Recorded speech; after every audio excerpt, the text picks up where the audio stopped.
Ciao ragazzi, bentornati sul canale. Dato le richieste che mi avete fatto per come ho fatto passare l'impianto elettrico della macchina, e oggi ve lo faccio vedere con un po' più di precisione. Premetto che io al posto degli interruttori che avevo inizialmente, perché avevo una barra LED e due faretti dietro, come avete visto in altri video, ho messo su questo pannellino che praticamente mi tira solo questo cavo qua all'interno della macchina, e questi sono praticamente 8 interruttori. Ovviamente questi qua che ho aggiunto io adesso sono qua di bellezza, non sono attaccati, ecco. Però volendo, se avete solo due accessori, due illuminazioni che volete attaccare, avete comunque già a disposizione due slot qua vuoti. Vi lascio comunque il link dei vari interruttori sotto. Praticamente io il mio impianto elettrico, partendo da quello che ho montato, è la barra LED, poi una prima luce laterale destra, due faretti posteriori che non sono collegati con la retrocamera ma sono sempre collegati a interruttore, un altro faretto, e poi sotto ho messo i rock LED che si illuminano collegati con l'applicazione del Bluetooth, e poi i due fari davanti che tengo coperti perché appunto non essendo omologati, così non ci sono rotture di scatole. Praticamente il mio impianto è qua. Come funziona? Questo è praticamente, diciamo, il cervello dove tutti i faretti sono collegati. Qua abbiamo una serie di ampere diffusibili di vario amperaggio in base a ciò che si monta. Poi abbiamo questo spinotto qua che è quello che entra in macchina, e questo spinotto qua non è altro che va al positivo e il negativo. Basta, non abbiamo nient'altro. Poi vabbè, abbiamo i due generali del positivo e il negativo, e praticamente io i cavi vi faccio vedere come ho strutturato l'impianto. Io parto qua, è uno spinotto, dall'altro lato c'è un altro spinotto. Perché questo? Perché io ho fatto una cosa che se domani voglio togliere per fare qualcosa, stacco questo termorestringente, stacco lo spinotto e viene via tutto il rack senza problemi. Tutto è passato, diciamo, nascosto il più possibile, ovviamente con un corrugato semplicissimo.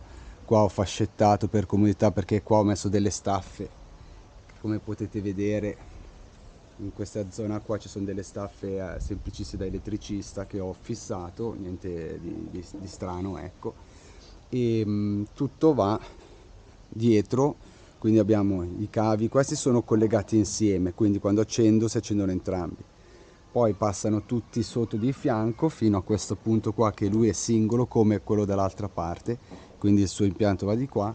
Qua c'è questa scatoletta dove ci sono tutti i vari collegamenti che partono, e di qui abbiamo praticamente l'illuminazione generale. Per la barra LED invece ho fatto passare, come già era inizialmente ce l'avevo, un altro spinottino che è solo per la barra LED. Comunque tutto entra e si va a collegare tutto qua sotto, cioè tutti questi fili qua praticamente sono i collegamenti. Questo pannello qua c'è dentro una circuiteria, anche se non si vede, che sono già dei relè interni, quindi non c'è il classico relè quello grosso, perché se io dovessi adesso avere per ogni impianto di luci che ho messo un relè, praticamente adesso avrei un relè per la barra LED, altri due relè per i faretti, altro relè per i faretti dietro, altro relè per i rock light e un altro relè per i fari anteriori. Quindi capite che diventava una cosa molto grossa. Vendono dei pannellini simili a questi con tutti i relè, però comunque ricordatevi che con il relè in macchina devono entrare per ogni faro, cioè per ogni illuminazione che metti devi portare comunque tre fili, quindi non è solo il negativo e il positivo, cioè l'altro praticamente per tenere illuminato l'interruttore quando lo premete, per capire se è acceso o spento. Quindi io ho optato per questa soluzione qua. Semplicemente voi montate questo, tirate due, il positivo e il negativo semplicemente qua, questo lo collegate al positivo e negativo, e praticamente qua gli avete già dato corrente. In più tirate questo semplice cavo che io sono entrato da qua, dal passacavi originale per entrare direttamente poi a questo punto qua dove ho messo il pannello. Poi il filo è lungo, quindi potete metterlo dove volete. Inizialmente l'avrei voluto mettere in una zona qua sopra, però quando ho fatto le prove non mi piaceva tanto. Sotto già il CB, quindi capite che avevo già i miei spazi e sinceramente questo è il punto che ho trovato un po' più comodo per me, anche perché le frecce, gli abbaglianti così non ci dà fastidio, ecco. Anche se devo mettere comunque gli abbaglianti non ho problemi.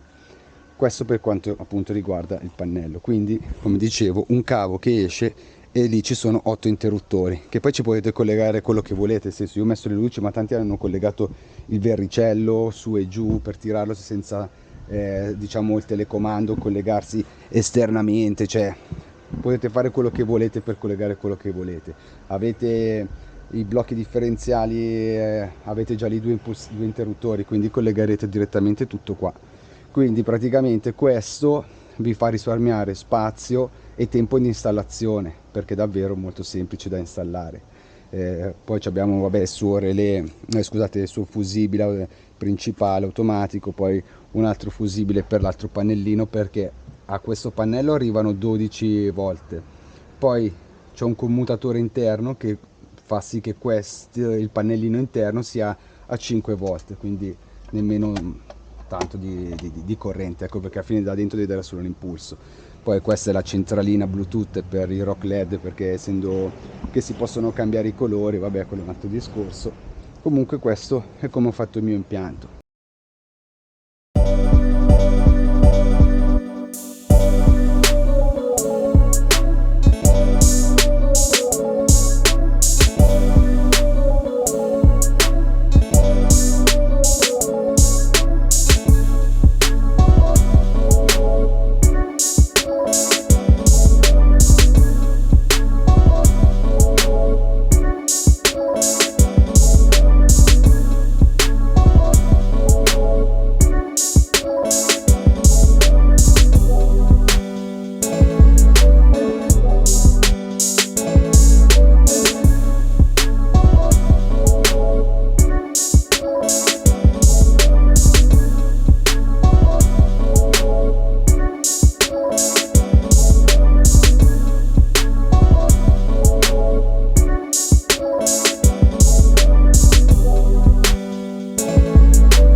Un'altra modifica che mi avete chiesto di vedere, visto che sono già dietro, è il portatanica che ho attaccato alla scaletta della Frontrunner, ma che potete collegare anche a quella cinese, perché penso anzi che con quella cinese sia un po' meglio, perché con la Frontrunner collegandosi alla cerniera originale, poi lateralmente si collega là, diciamo che questo punto flette. Infatti ho dovuto fare una modifica, mettere questa staffa con la gomma che almeno non mi fa vibrare il tutto.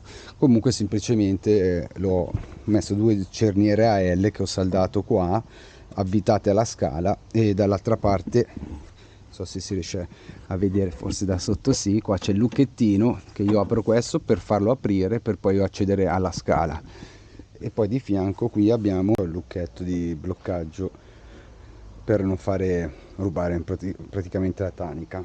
Quindi sì, sono due lucchetti, ma perché non sapevo appunto in questo lato qua come aprire, come tenerlo fisso, ecco. E poi vabbè, comunque questo portatanica qua l'ho modificato e non è fatto così, gli ho aggiunto io delle piastre di rinforzo eccetera.